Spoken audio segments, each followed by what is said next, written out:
예. 오늘 하나님의 말씀 설교의 제목은 한 아이가 태어났는데, 그런데 이 아이가 어떤 분이시냐를 우리가 오늘 살펴보고 기억하기 위해서 모여 있습니다. 지금 우리가 살고 있는 이 세상의 분위기를 보니까 그렇게 녹록한 분위기가 아니라는 사실을 우리가 모두들 다 느끼고 있죠. 우리나라도 문제투성이고 전 세계적으로 봐도 지금 이게 하루도 아마 그 텔레비전이 마귀가 발명한 그 최고의 발명품인 것 같아요. 왜냐하면 저 먼 나라에서 일어난 골치 아프고 괴롭고 힘든 일까지 우리가 싹 다 들어야 되잖아요. 그래가지고 얼마나 스트레스를 많이 받. 별의별 일이 다 벌어지죠, 그렇죠? 세계 최고의 문명 국가라는 데서 그냥 벌핏하면 총기 사고 그냥 테러가 일어나고 있고, 그것뿐만 아니라 화산은 폭발하고 있고 기상이변은 일어나고 있고, 우리나라도 가뭄 때문에 어마어마한 일도 이런 일들이 지금 쉴 새 없이 터지는데, 이제 그것은 정말 세 발의 피고요. 이거 아주 그냥 더 이제, 그래서 성경에서 마지막 때에 환란을, 우리 아직 환란 도달도 안 했어요. 이건 환란의 아주 첫 순간도 아직 안 왔는데, 환란 때에 되면 그걸 travail, 산고라 그랬어요. 산고. 왜 아기 낳는 산고에다 비교했을까? 여러 가지 이유가 있습니다. 가장 고통스러우니까, 이 세상에서 인간이 느끼는 고통 가운데 최고의 고통이라고 생각해서 산고라 말 썼다고 우리가 이해할 수도 있겠지만, 그 산고의 특징이 뭐냐 이거죠. 그게 점진적인 거죠. 그렇죠? 저는 잘 모르지만 하여간 의학적으로 그런 설명이 돼 있잖아요. 처음에 이제 무슨 통증이라 그러죠? 애가 이제 진통이 시작되고, 그게 텀이, 그렇죠? 어느 정도 되다가 조금 있다 보면 점점 이제 가속도가 붙어가지고 나중에는 이제 아주 최고의 고통이 오는 그런 방식으로 산고가 진행된다는 의미에서 봤을 때에는, 이 마지막 때에 이 땅에 있어서의 그 고통이라고 하는 것도 산고로 표시된 표현되는 것이 의미가 있다. 정말 그럴 것이다라는 생각이 듭니다. 예, 그래서 지금 테러, 기상이변, 화살 폭발, 하여간 어마어마한 일들이 그냥 쉴 새 없이 벌어지다 보니까 웬만한 큰 사건에는 이제는 감도 안 오는 것 같아요. 몇 명 죽었는데 한 30명, 그럼 아무것도 아니네. 이제 웬만큼 일이 터져도 그냥 하도 이게 우리가 이제 둔감해져가지고, 그렇죠? 그러니까 적그리스도 시대에 그냥 몇백 명씩 하루에 그냥 목이 잘려도 그냥 얼마 안 되네 이럴지도 모르겠어요. 얼마나 이제 둔감해지는지 우리가. 하여간 어쨌거나 그럴 얘기를 하려는 건 아니고요.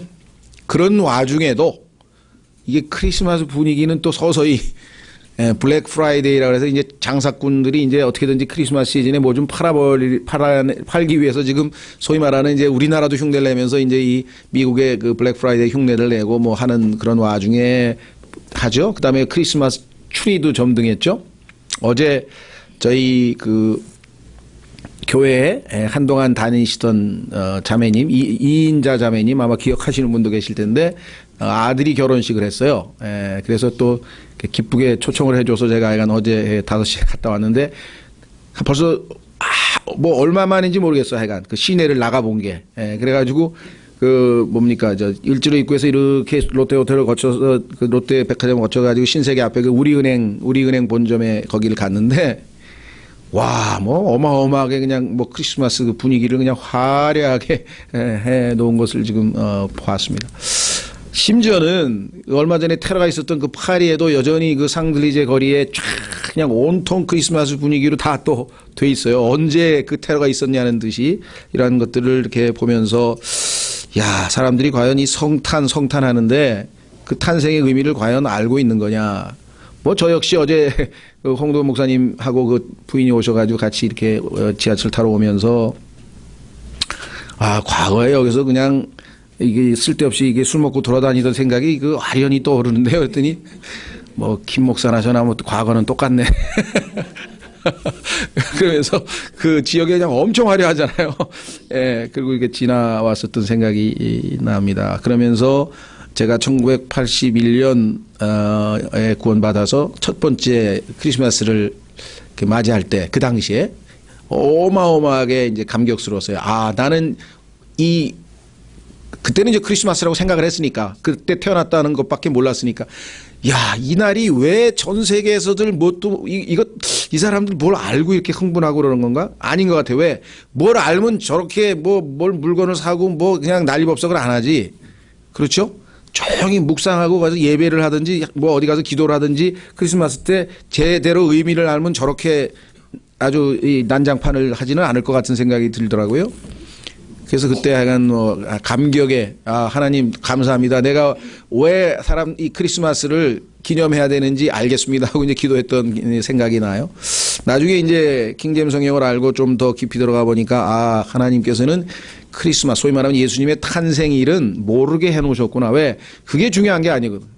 탄생일이 중요하다면 성경에 정확하게 탄생일을 알리셨을 텐데, 탄생일이 중요한 게 아니고 예수님의 탄생에 초점을 맞추신 게 아니라 온 우주의 하나님의 마스터 플랜의 정점에는, 최고점에는, 클라이맥스에는 예수 그리스도의 십자가의 죽으심이 있었다는 거예요.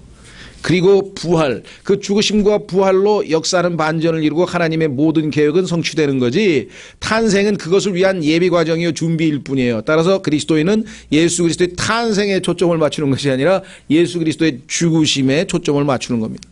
근데 세상 사람들은 관례대로, 그렇죠? 예, 무슨 종교의 창시자의 탄생일이다, 부처 탄생일이다, 무슨 탄생일이다 해서 그걸 아마 이렇게 기념하고 축하하고 그러는 모양입니다만은, 예수 그리스도는 성경에서 죽으심이 우리에게 필요한 것이고 그 죽으심 때문에 우리에게는 소망이 생긴 것을 우리가 잘 알고 있습니다. 그래서 참 그런 크리스마스와 관련된 그런 생각들이 이렇게 떠오릅니다. 오늘 한 아이가 태어났는데 12월 25일 날 태어난 건 아니죠. 성경적으로 보면 아마 9월, 10월 가을에, 그것도 유대인의 장막절이라고 하는 날에 태어났을 가능성이 성경적으로 가장 높습니다. 왜냐하면 성경에 여러 증거, 성경에 나오진 않지만 구절로 봤을 때 예수님의 탄생일이 장막절이었을 것은 분명한데, 왜냐하면 예수님의 33년 반의 생애가 끝나고 3년 반의 공생애가 끝나고 예수님의 죽으신 날이 6월절이라고 한다면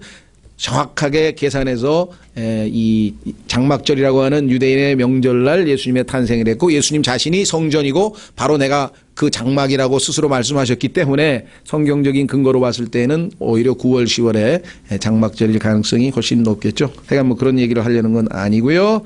자, 오늘 한 아이가 태어났는데 라는 제목으로 하나님 말씀 전합니다. 700여 년 전, 보통 700에서 750년 사이인데요.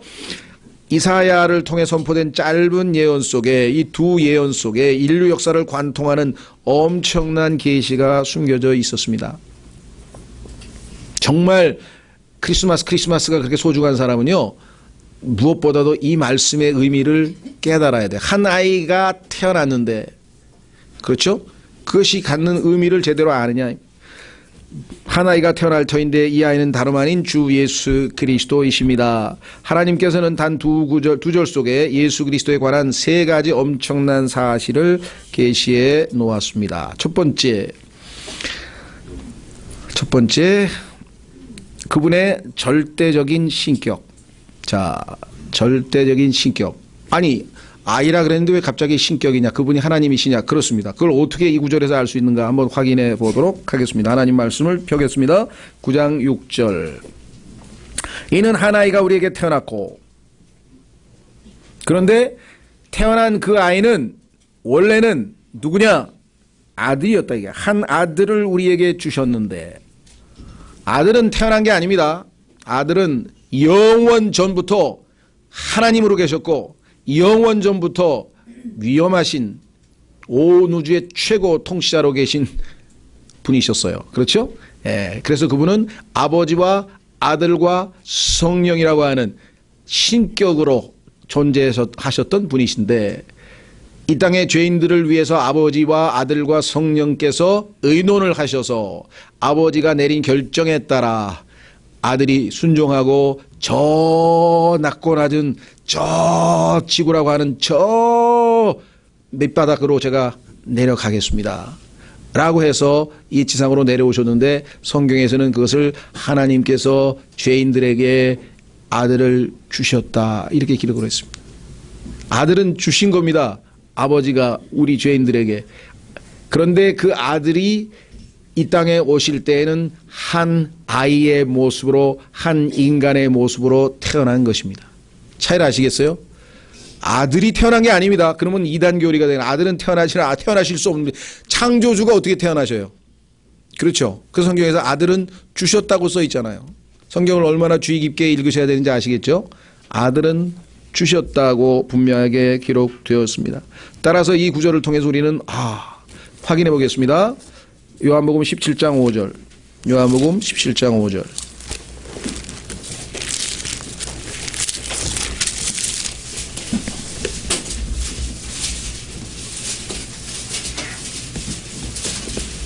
요한복음 17장 5절.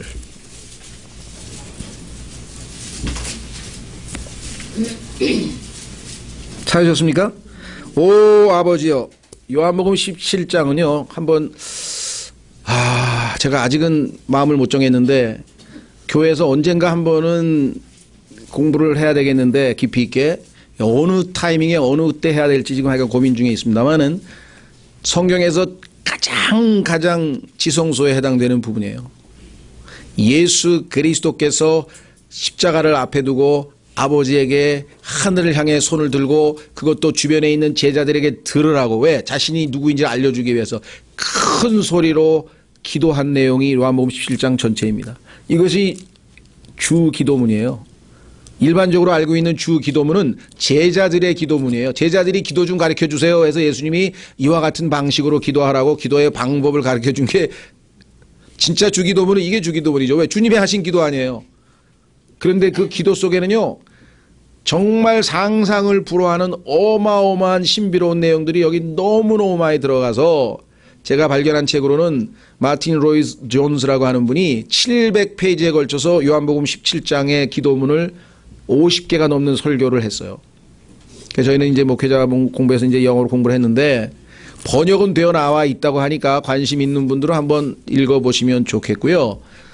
다만 그 번역을 읽으신 분이 그 번역이 썩 잘 된 것 같지는 않다는 식으로 말씀하셔서 조금이나, 어쨌거나 뭐 우리말이니까 읽으시면 뭐 충분히 되겠죠. 어쨌거나 17장 5절에 오 아버지여.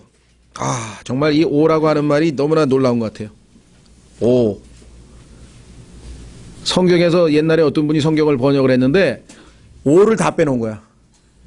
그래서 내가 이 성경에서 제일 중요한 오 속에 담겨져 있는 그 5만 가지의 모든 그것을 어떻게 그걸 오자를 빼냐고. 그렇죠? 오 속에 들어있는 그거 오. 바울도 오 깊도다. 그런데 오자 빼고 바울이 로마서 11장에서 깊도다 하나님의 부어하시며 이거 하고 오 깊도다 하고 차이를 아시겠어요? 이 차이를 모르면 또 신앙의 깊이를 모르는 사람이 오 속에 들어있는 그 5만 가지의 그 압축된 그 무엇. 그렇죠? 말 안 해도 벌써 오 속에, 그렇죠? 인간의 가장 고통스러운 슬픔 가올 때에도 뭐야? 오 주여. 가장 기쁠 때도 오 주여. 이 오 속에 담겨져 있는 거. 예수 그리스도께서 바울도 오 아버지여. 놀랍죠? 오 아버지여. 세상이 있기 전에, 창세기 1장 1절에 있기도 전에 내가 아버지와 함께 가졌던 그 영광으로 이제 아버지와 함께 나를 영화롭게 하옵소서.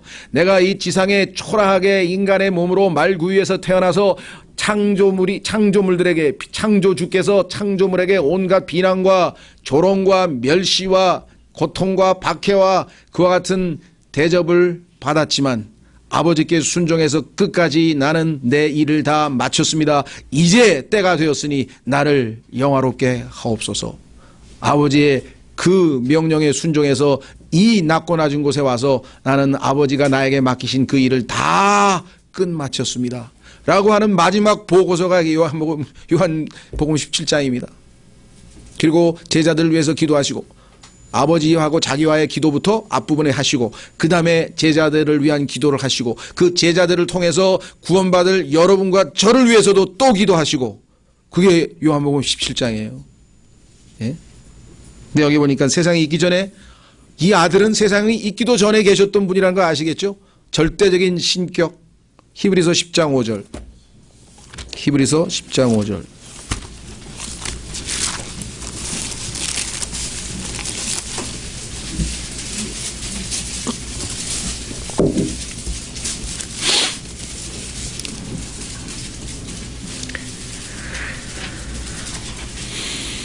찾았습니까? 그러므로 그분께서 세상에 들어오실 때 이르시되, 이 그분이 누구예요? 아드님. 아드님은 태어난 게 아니라니까. 아드님이 아이의 모습으로 태어났어요. 아드님이 아이의 모습으로 태어났지만 아드님은 영원 전부터 계셨던 분이세요. 하나님 아드님은. 이해가 되시죠? 그렇죠? 예, 그걸 잘 이해 못 하시는 분이 사람들이 누구라 그랬죠? 제가 자주 조롱하면서. 예, 여호와의 증인. 여호와의 증인들은 아버지하고 아들이 왜 다르다 이거지. 예수님은 하나님이 아니래. 아버지가 하나님이래. 아버지는 하나님인데 예수님은 하나님이 아니래. 자, 그러면 나는 사람인데 신근이는 사람인가요? 소인가요? 소띠니까 소일 수도 있겠지만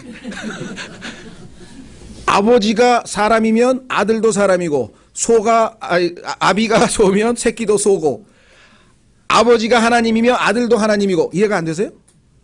그거를 이해 못하는 사람이 여호와의 증인이니까. 여호와의 증인하고는 논리적인 대화를 하실 생각을 마셔야 돼요. 왜 안 통해?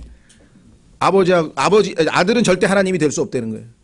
인간 창조물이라는 거예요. 여러분 이해가 되세요? 이거는 지금 개개인 인디비주얼 얘기를 하는 게 아니에요. 그 속성을 얘기하는 게 하나님, 인간. 그렇죠? 예수님은 당연히 하나님이시죠. 그래서 여기 써 있죠.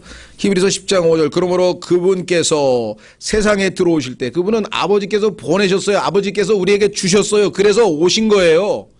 태어나신 게 아니에요. 다만 오시는 방법이 인간의 몸을 입고 태어나셔서 우리는 한 아이가 태어났다고 하지만 아들은 주셨다고 성경에 써 있잖아요. 희생물과 헌물은 주께서 원치 아니하시고 오직 나를 위하여 한 몸을 예비하셨나이다. 몸을. 내가 이 세상에 들어오는데 하나님께서 나를 보고 인간의 몸을 입고 아기로 태어나라고 하나님께서 계획을 해놓으셨기 때문에 나는 그 하나님의 계획에 따라 인간의 몸을 입고 아기로 태어나겠다. 여기 써 있잖아요. 나를 위해 한 몸을 예비하죠. 어디다 예비했습니까? 마리아라고 하는 한 여인의 뱃속에, 그 자궁 안에, 그 뱃속에 몸을 하나 예비해 놔서 하나님께서 그 안에서 태어나시는. 그래서 누가복음에서 장차 태어날 거룩한 것, 누가복음에 보면은 장차 태어날 거룩한 것이라고 돼 있어요. 거룩한 것. 어떻게 예수님이 것이 돼요? 이해가 되세요? 왜? 몸이잖아요. 몸. 태어날 거는 몸이잖아요. 예수님은 하나님의 아들이신 분은 그 몸을 빌려서 입고 이 땅에 사실 뿐 실제로 그 몸은 껍데기잖아요. 그러니까 거룩한 것, thing, holy thing. 이 교리를 이해를 못하니까 전부 다 holy one이라고 다 뜯어오죠. 아, 예수님이 물건이 아니지, holy thing이 아니지, holy one, 거룩한 분, 거룩한 이. 처음에 이 성경도 그렇게 돼 있었어요. 왜? 이 교리를 잘 모르니까. 근데 하나님의 말씀에 보니까 아들은 몸을 빌려서 태어났는데 하나님께서 몸을 예비해 놨어. 마리아는 뭐예요? 몸만 빌려드린 거예요. 그래서 카톨릭에서 얘기하는 마리아가 하나님의 어머니라고 하는 거짓 교리는 절대로 용납할 수 없는 거예요. 어떻게 하나님의 어머니가 됩니까? 하나님의 몸을, 그렇죠? 잉태한 것뿐에 불과한 거죠. 여기 써 있잖아요. 나를 위하여 한 몸을 예비하셨나이다. 그래서 뭐라고 했습니까? 죄로 인한 헌재 허물과 희생물들은 주께서 기뻐하지 아니하시나이다. 구약의 것들은 그림자에 불과했습니다. 내가 직접 희생 제물로 드려지기 위해서 왔습니다. 그때 내가 말하기를 오 하나님이여 보시옵소서, 두루마리 책에 나에 대해 기록된 바와 같이. 그냥 온 게 아닙니다. 하나님께서 예비하신 구약 성경이라고 하는 위대한 책 속에 예언되어 있었습니다. 내가 주의 뜻을 행하러 오나이다. 저 높고 높은 곳에서 이 낮고 낮은 곳에 직접 오신 것이지. 왜? 하나님께서 보내셨으니까. 그래서 예수님이 이름이 뭐예요? Apostle, 사도. 우리의 사도이시며, 사도란 뜻이 뭐예요? 보내어진 자, 보내어진 자. 그분은 하나님에 의해서 보내어지신 분입니다. 하나님께서 우리에게 주었다. 주신 게 뭐예요? 선물이잖아요. 하나님께서 죄인에게 주신 선물, 예수 그리스도. 그런데 사람들은 블랙 프라이데이 가서 뭔 선물을 사요? 진짜 선물은 다 놔두고. 그 선물은 그건 다 쓰레기예요. 나중에 가면 다 없어지는 거예요. 하나님께서 우리에게 주신 그 선물, 예수 그리스도, 그분만이 영원하신 절대적인 신격을 지니신 분이시다. 그렇죠? 그런데 사람들이 그걸 어떻게 믿어? 아니, 2000년 전에 우리하고 똑같이 목수하다가 갑자기 뭐 나타나가지고 자기가 뭐 하나님이라고 그러고 막. 그런데 실제로 3년 반 동안 예수 그리스도께서는 자신이 바로 태어난 아이지만 하나님의 아들임을 입증하기 위해서 셀 수도 없이 많은 기적들을 보여주셨다고 성경에 써 있습니다. 요한복음에 보니까 요한복음에는 7가지 기적만 기록해놨지만 그 이외에도 예수님께서 하신 일이 너무나 많아서 온 세상에 뭐 바다를 먹물 삼아도 우리 찬송에 있듯이 다 기록할 수 없을 만큼 3년 반 동안 어마어마한 것으로 입증을 해주셨는데도 이 세상에 있는 인간들은 그래도 믿지 않더라. 인간의 완악한 마음을 아시겠습니까? 그게 인간의 모습이었어요.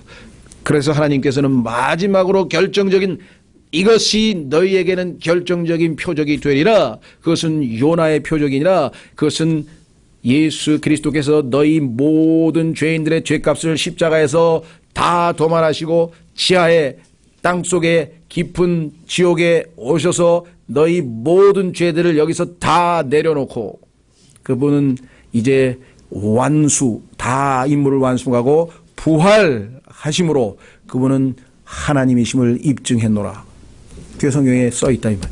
예수님이 부활하셨기 때문에 그분이 하나님의 아들이셨다는 것을 더 이상 그 아이가 다름 아닌 하나님이셨다고 하는 사실을 너희들은 더 이상 부인하지 못할 거야.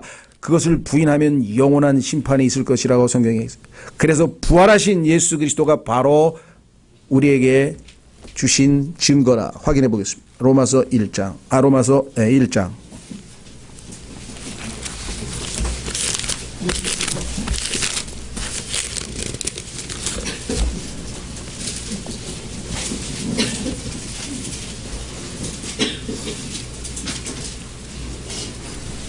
4절, 로마서 1장 4절, 3절부터. 로마서 1장 3, 4절이 바로 오늘 우리가 읽는 바로 아이가 태어났는데 또 아들을 우리에게 주신 바 됐다고 하는 그 위대한 구절이죠. 3절, 자신의 아들 예수 그리스도 우리 주에 관한 것이라. 그게 복음이에요. 복된 소식은 예수님에 관한 건데 그분께서는 육체로는 다윗의 씨에서 나셨고, 그래 육체로는 몸을 입고 오시긴 오셨으나 거룩함의 영으로는 죽은 자들로부터 부활하심으로써 하나님의 아들로 권능 있게 밝히 드러나셨느니라. 그분의 부활을 보고 모든 사람들이 저분은 하나님의 아들이셨다라고 하는 것을 확신할 수 있다고, 여기 말고도 여기저기 성경 곳곳에 하나님께서 기록해 놓으셨다. 부활이 역사적 사실이고 예수 그리스도께서 부활하셨다면 그분은 하나님의 아들이고 그분은 하나님께서 보내신 것이고 그분은 하나님께서 우리에게 주신 선물이라고 하는 사실을 우리는 부인할 수 없다. 그 사실을 알고 크리스마스를 보낸다면 얼마나 기쁘겠습니까? 그 놀라우신 분이, 그분이 나를 사랑하셔서 나를 대신해서 십자가에서 죽으시고 생명을 내어주시고 부활하신 그분이 나에게 오셔서 수고하고 무거운 짐진 자들아 다 내게로 오라, 내가 너희에게 안식을 주리라. 예수 그리스도께로 초청하시고 그 예수 그리스도를 믿음으로 받아들였을 때 우리 안에 들어오셔서 우리와 하나가 되시고 우리와 영원한 운명을 같이 하시고 우리를 자신의 형상대로 변화시키셔서 하나님을 기쁘시게 하는 완전함에 이르는 축복을 약속하신 그분이 예수 그리스도시라. 적어도 성탄하면 왜 그게 holy birth입니까? 왜 거룩한 탄생이라는 것, 뭔가를 알고 믿어야 되지 않겠습니까? 자, 다시 돌아옵니다. 그런데 이분은 이사야서 9장. 이 한 구절 속에 어마어마한 하나님의 모든 계획들이 숨겨져 있죠. 이사야서 9장.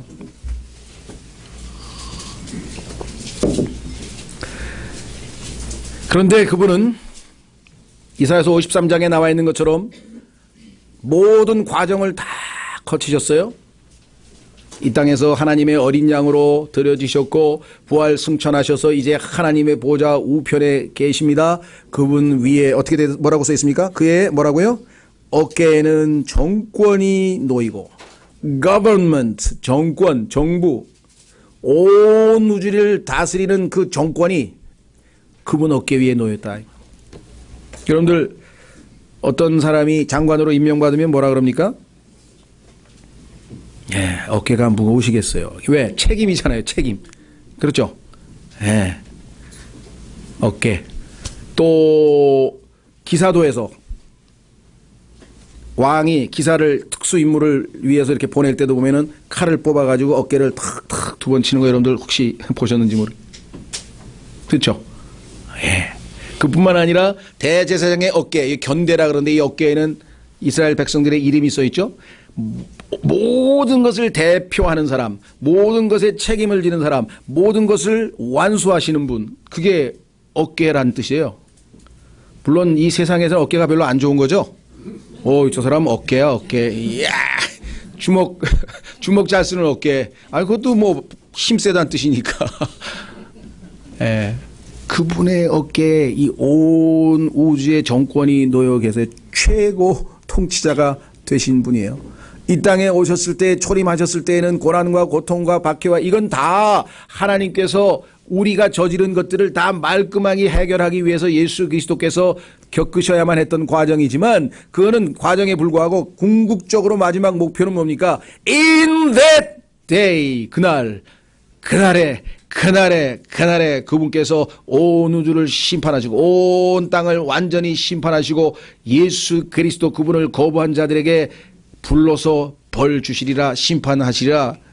그리고 그분을 받아들인 자들과 영원히 이 땅에서 그분이 직접 통치자가 돼서 다스린다. 여기 써 있잖아요. 7절에 뭐라고 써 있습니까? 7절에 그의 정권과 화평의 번창함이 끝이 없으며. 이제는 정권이 안 바뀝니다. 지긋지긋하지도 않아요. 우리나라 정권이 바뀌어서 뭔가 될까? 되긴 뭐가 돼요. 아무것도 안 됩니다. 아무것도 안 돼요. 더 악화돼요. 더 악화. 그렇죠? 우리만 그렇겠습니까? 뭐 오바마 한 게 뭐가 있어요? 아무것도 안 없어요. 이제 그 다음에 오바마가 못한 것을 제가 뭘 하긴 뭐래요. 결국은 아무도 정권을 아무리 바꿔봐도 소용없습니다. 전혀 바뀌지 않을 정권, 영원한 정권, 예수 그리스도. 여기 나와 있죠. 그의 정권과 화평, 태평성대인데요. 태평성대가 끝이 없이 계속 이어집니다. 번창함이 끝이 없으며. 이 끝이 없다고 했을 때 no end가요. 단순히 시간적 개념이라기보다는 공간적 개념입니다. 이분의 왕국은 팽창 온 우주가 팽창 한없이 시간적으로도 뒤에 나와요. 영원히 forever. 자 보세요. 뭐라고 돼 있나?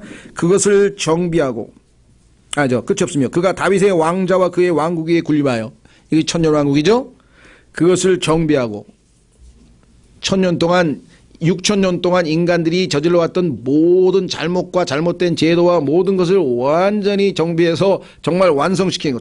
누가 봐도 확고부동한 우주의 가장 아름다운 왕국을 세우실 분이다.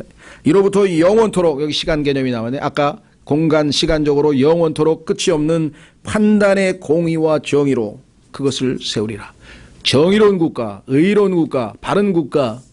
그래서 정치가 되는 거죠. 바르게 통치하는. 그렇죠? 예. 그래서 굳게 세우리라. 만군의 주의 열심히 이것을 이루리라. 이제 곧 언제인지 모르지만 예수 그리스도께서 이 온 우주의 가장 정의롭고 가장 평화로운 태평성대이면서도 가장 의로운 그 왕국을 이루러 오시는데 놀랍게도 그 아이가 바로 그 주인공이라 이 말이에요. 그 아이가 한 아이가 태어났는데 그 아이를 주목하라 이거예요. 장난감 사서 아기 예수라고 막 이렇게 인형극인 하지 말고 이 아이가 누구인지 주목하라. 이 아이가 누가 온 우주의 정권이 그의 위에 놓이게 될 위대한 왕이신 그분을 우리가 봐야 된다. 그렇죠? 예, 이분이 왕이실 것을 한번 확인해 보겠습니다. 사무엘 하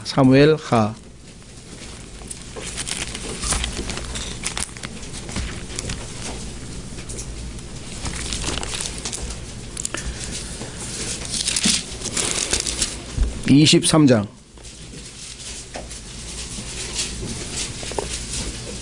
사무엘하 23장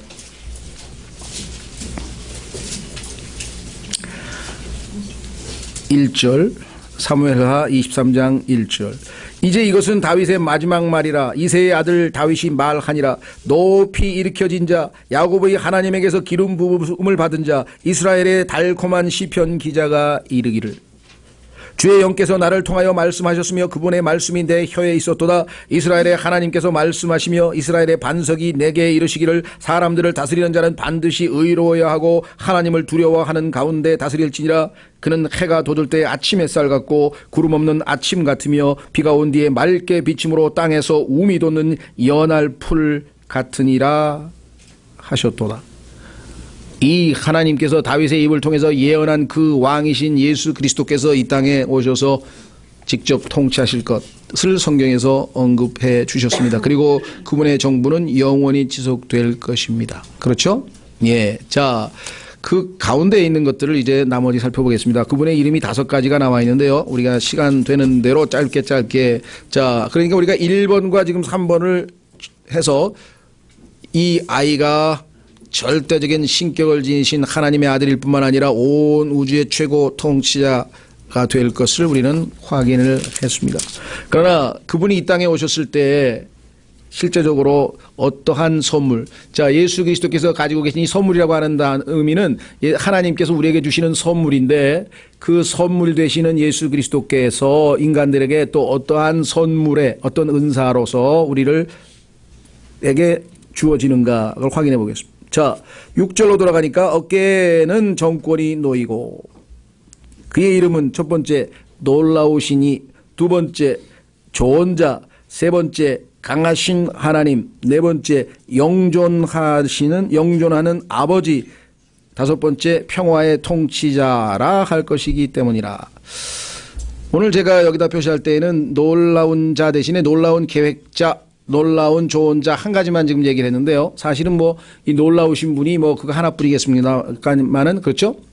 그 이름 자체가 사실은 놀라운 자입니다. 놀라운 자. wonderful. 이 세상에서 모르겠어요. 그 wonderful이라고 하는 말이 어느 정도 우리에게 와닿는지 모르겠는데, 원래 wonder라고 하는 말은 경이로움이잖아요. 이거 그냥 뭐 표현을 할 수가 없이 그냥 입을 벌릴 때 쓰는 말이 이제 wonderful인데, 그래서 어떤 분은 놀라우시니, 이거 번역 잘한 것 같아요. 예. 어떤 분이 나이가 지금 한 80 넘으신 분 같아요. 내가 이제껏 평생 동안 예수 그리스도를 섬기고 참으로 신앙생활을 해왔습니다. 그 예수 그리스도는 저에게 딱 한마디로 말씀드리고 싶습니다.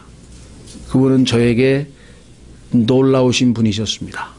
저를 항상 놀래키는 분이셨습니다. 내가 너무도 예상하지 않았던 방식으로 너무도 놀랍게 나를 인도하셔서 오늘 내가 여러분 앞에 서 있습니다. 그 말을 듣는데 정말 공감이 가더라고요. 그렇죠? 얼마나 그분이 우리를 놀래게 하시는 분이냐 이거죠. 당연히 우리 같은 죄인들을 영원히 심판하실 줄 알았는데, 아니 어떻게 우리 같은 자를 위해서 죽으실 수 있냐 이거죠. 사랑하실 수 있냐 이거죠. 그렇죠? 한 구절만 찾아보겠습니다. 여러분도 그런 감동이 오시면 이런 구절을 통해서 시편 8편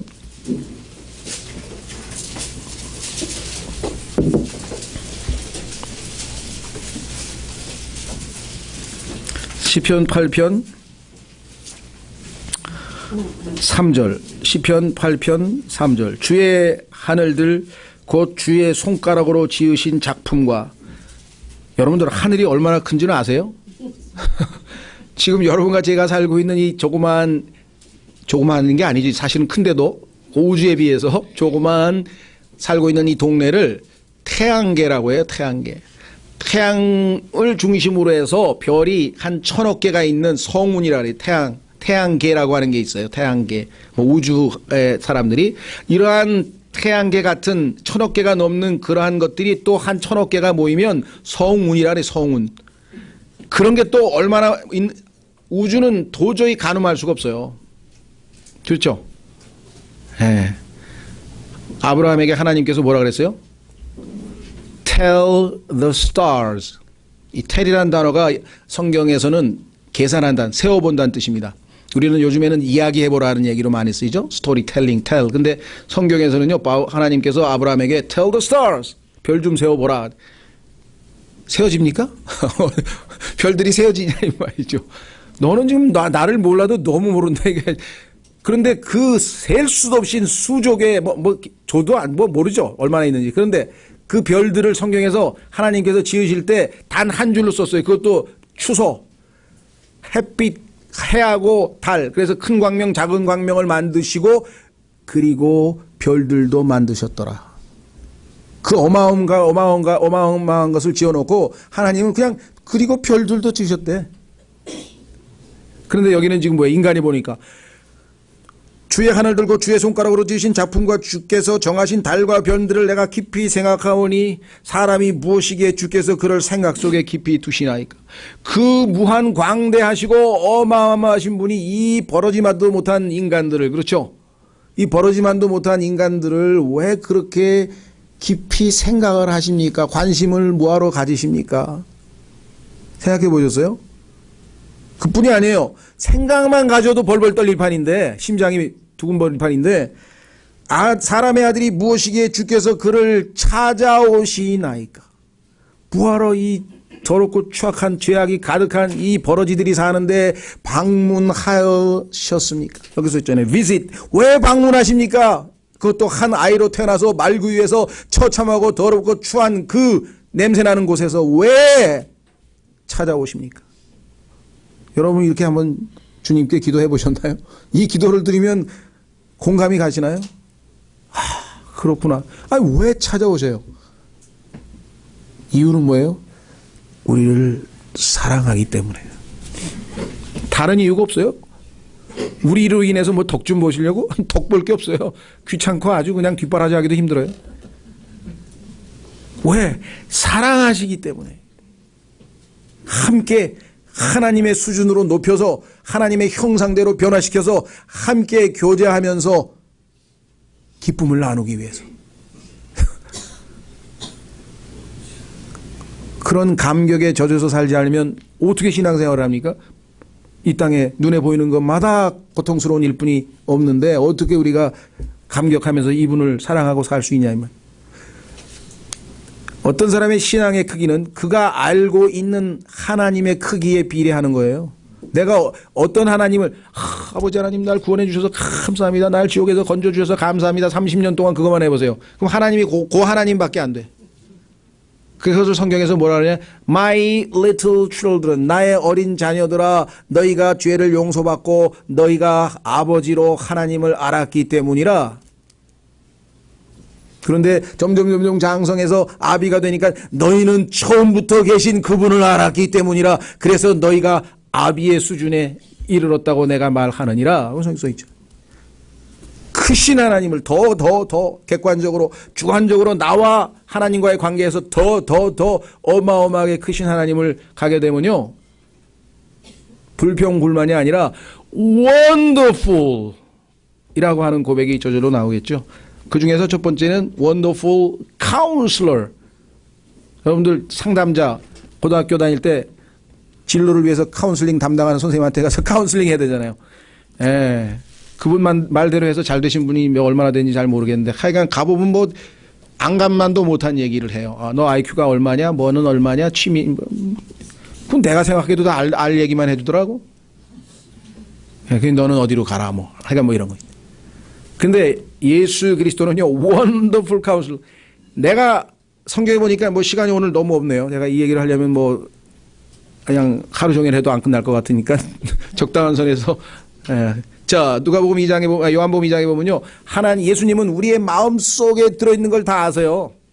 그러니까 찾아가는 순간에 문제를 털어놓을 필요도 없어. 다 알고 있어 이미. 그렇죠? 그래도 고민을 털어놓는 걸 즐겨 듣기를 원하셔서 얘기해보라 이게. 그래서 감사함으로 우리의 있는 것을 다 아뢰면, 요청하면, 그렇죠? 그분께서 우리의 마음과 생각을 하나님의 평강으로 지키신다고 약속이 돼 있다. 그렇죠? 예. 사람들은 그렇게 예수 그리스도께서 얼마나 우리에게 관심이 많고 얼마나 우리를 상담해 주기 원하시는지를 잘 모르죠. 그렇죠? 네, 저한테도 상담 오지만 상담해봐야 별것도 없어요. 저도 성경 구절 찾아가지고 이거 한번 참조해 보시죠. 그밖에 더 하겠어요? 뭘 한다고? 예수 그리스도께 오래 붙어서 상담을. 왜? 예수님은 시간 가는 줄도 모르고 아무리 붙어 있어도 가란 소리를 안 한다고. 밥 먹자는 소리도 안 하고. 계속. 그래서 어떤 사람은 막 5시간, 6시간 기도를 하는 거예요. 그냥 막 속에 있는 걸 하나님 앞에 막 다 털어놓고, 막 고통도 털어놓고, 기쁨도 털어놓고, 그냥. 그죠?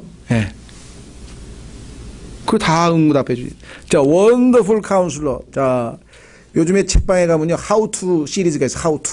뭐 인간이 뭘 다 아나 봐. How to. 어떻게 우울증을 극복할 수 있는가? 어떻게 아내를 다스릴 수 있는가? 어떻게 남편을 조정할 수 있는가? How to. 그냥 시리즈 보면 그냥 수백 개가 있어. 인간이 뭐 신이 나도 됩니까? 모든 걸 다 할 수 있어요. How to만 나오면 다 돼. 예. 아닙니다. 아무것도 할 수 없습니다. 그거 카운슬링 받아봐야 아무 소용도 없어요. 진정한 놀라운 카운슬링이신 예수 그리스도 앞에 은혜의 왕좌 앞에 나아가 그분의 긍휼과 필요한 때에 도우시는 은혜를 통해서 그분이 우리의 지혜 되심을 통해서 위로부터 내려오는 순수한 지혜를 통해서 여러분의 삶을 제대로 상담받으면요. 모르겠어요. 부동산 상담도 받아주시는지는 제가 잘 모르겠어요. 적어도 주님 제가 어떤 집에 가서 사는 게 좋겠습니까? 그거는 좀 상담해도 될 것 같긴 한데. 하여간 뭐가 됐든 주님의 입에서 쓸데없는 소리 말고 딴 거 물어봐라 그럴 수도 있겠지만 잘은 모르지만 하여간 뭐든지 다. 두 번째, 자그마한 세상에서 강하신 하나님. 아까 말씀드렸습니다만은요, 태양에 1000억 개의 별이 있는데 그 중에서 지구가 the smallest. 우리나라로 치면 저 마라도가 제일 작나요? 마라도 옆에 뭐 또 있나요? 이어도? 하여간 그냥 눈에 띄지도 않는 아무것도 아닌 그게 지구예요.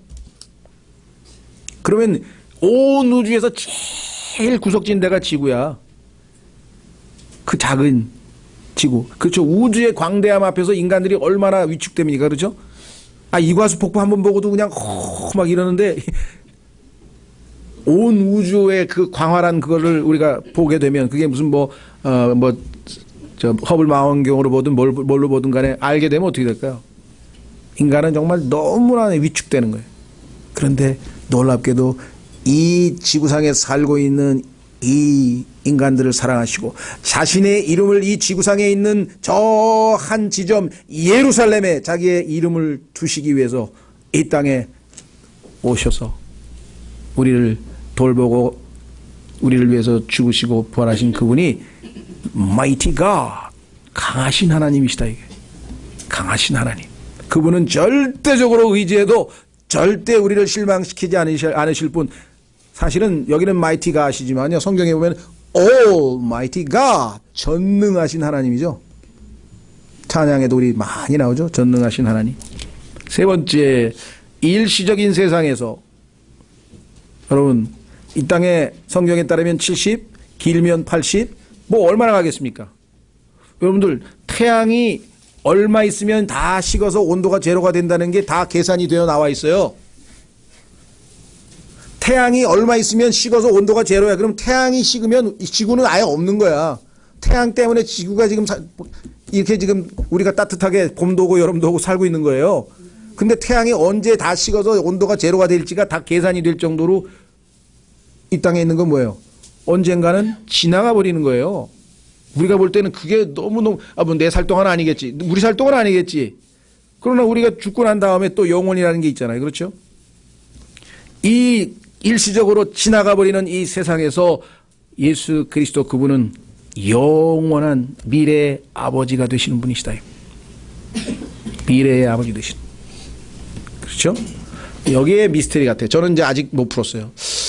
예수님이 나와 아버지는 하나다. 그 얘기는 알겠는데 아이가 태어났는데 그가 영존하시는 아버지? 이렇게 써있죠. 예?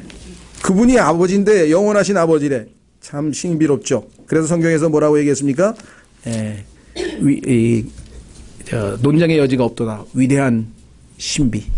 논쟁의 여지가 없는 위대한 신비. 아이가 아버지야. 아버지가 아이야. 자, 그 다음에 네 번째. 불안한 세상에서 평화의 통치자. 아까도 말씀드렸습니다만 이 세상 정말 점점 불안해지기 시작하네요. 그렇죠. 이거 뭐 이제 뭐 교통 뭡니까? 이 자동차도 왜 그렇게 유명한 회사차가 갑자기 가다가 불이 나는지 난 잘 모르겠는데 뭐 자동차가 최고급 차라고 알려진 차가 가다가 불이 벌써 몇 번이 났잖아요. 그렇죠. 그것뿐이 아니라 이제 얼마나 앞으로도 무슨 일들이 벌어질지는 그냥 불안. 그래서 옛날에와 달리 요즘에는요, 그 의대생들이 정신과를 이렇게 많이 돈을 많이 버니까, 왜? 환자 많으니까. 앞으로 늘어날 환자는 정신과밖에 없다 그러더라고요. 더욱 놀라운 사실은 정신과 의사들이 너무 좋아하는 게 뭐냐면은, 좋아하는지 싫어하는지 모르지만 정신과 의사들을 치료할 정신과 의사가 또 필요하다 이거예요. 하도 정신과 의사들이 정신이 이상한 놈들이 많아가지고 그래서 요즘에는요, 정신과 의사하고 결혼하면 안 돼요. 거의 사이코예요. 거의 제가 만난 사람마다 사이코를 연구하다가 자기가 사이코 돼버린 거야. 멀쩡한 사람입니다. 한 분인데 뭐 유명한 분이시고 하여간 뭐 문학 박사고 하여간 막 주례를 쓰셨어요, 그분이. 옛날 얘기입니다. 주례를 딱 쓰고 오셔가지고 갈비탕이 나왔어. 이제 그때는 이제 옛날이니까 갈비탕이, 어제는 뷔페였는데 갈비탕 이렇게 뜬 갈비탕을 싹 들더니 밑으로 쫙 집어넣더라고 이렇게. 아, 이분이 뭐 두 그릇 드시려고 그 또 나 안 받았다 그래. 또 갈비탕 또 받은 거야. 그래 받아가지고 먹었어. 근데 밑에 걸 안 먹더라고. 그 이상하다. 그래서 나중에 김 선생님 잠깐만 왜 그러니까 저분 원래 그래요. 에? 왜 그래 그랬더니 저분은요 첫 번째 건 절대로 안 먹어요. 찻집에 가서도 딱 시켜가지고 뭐 커피도 딱 콜라도 딱. 왜 그런지 아세요? 누군가 CIA에서 나를 독살하려고 하는. 멀쩡한 사람입니다. 뭐 논문도 많이 쓰고 뭐 대단한 분이에요. 그런데 그런 사람들이 한둘이 아니야. 그리고 그 사람 또 운전하고 다녀. 그럼 어떻게 되겠어요? 이건 불안한 세상. 진정한 평강의 통치자, 마음의 평안을 예수 그리스도를 통하지 않고는 절대로 이 세상에선 유지할 수가 없습니다. 아무리 태평성대 같은 사람들도요, 불안해가지고 그냥 막 오금이 저리는 때가 와요. 왕인데도 갑자기 하나님께서 벽에다가 글자 몇 개 썼더니 그냥 갑자기 다리가 풀리더니 막 두더더더더더. 벨샤살 왕이 바빌론 제국 당대 모든 지구상의 최고의 통치자가 하나님께서 손가락으로 글자 몇 가지 벽에다 썼더니 그냥 그때부터 덜덜덜 떨더니 그냥 죽었어요. 예? 예수 그리스도께서 얘기했죠. 부활하신 후에 얼마나 예수 그리스도 부활하신 예수님을 만난 사람은 다 첫 번째가 뭐예요? 평강이 너희에게 있을지어다. 왜? 내가 내 평강을 너희에게 주노라. 폭풍우가 쳐도 걱정하지 마라. 나는 배 뒤에서 잠 편안하게 잘 수 있어. 왜? 나는 그 폭풍우를 지배할 수 있는, 내가 잠잠하라. 잠잠해지는데? 너 이거 뭐가 두렵냐 이게? 내가 너희 안에 있는데 두려우세요? 예? 불안한 세상에서 평화의 통치자가 되게 오시고, 물론 나중에 이 세상을 태평성대로 만들어서 직접 정권, 천년왕국이 평강의 태평성대이긴 하지만 예수 그리스도를 맞이하고 구원받은 사람은 이미 이 땅에서부터 평화의 통치자의 통제를 받으면서 진정한 평강을 누릴 수 있다 이 말입니다. 오늘 여러분과 제가 만나게 기억해야 될 분은 바로 이 아이가, 하나님께서 우리에게 주신 이 위대한 선물이 온 우주의 최고 통치자가 되는데, 여러분과 저를 옆에다 두고 함께 왕노릇, 함께 다스릴 자로 삼으셨다는 것이에요.